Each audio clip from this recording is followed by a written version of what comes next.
আসসালামু আলাইকুম ওয়া রাহমাতুল্লাহ। ভেবেছিলাম দুঃখের নদীটা পেরোতে পারলে হয়তো সুখের দেখা পাবো, কিন্তু যখন দুঃখের নদীটা পের হতে পারলাম, গিয়ে দেখি সুখের নদীটা শুকিয়ে গেছে।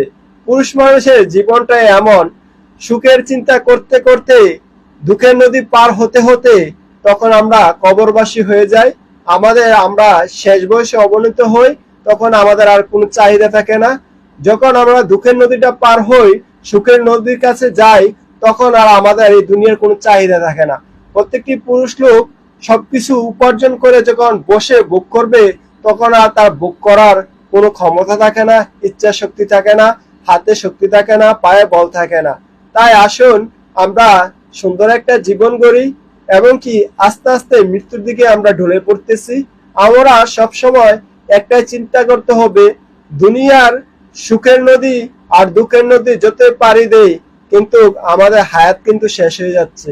এই হায়াত, অল্প হায়াত দিয়ে আমাদের জীবনটা সুন্দর করে সাজাতে হবে, না হলে আমরা দুনিয়ার দুঃখের নদী পার করে এমনকি আখেরাতেও দুঃখের নদীতে আমরা বাঁচতে হবে।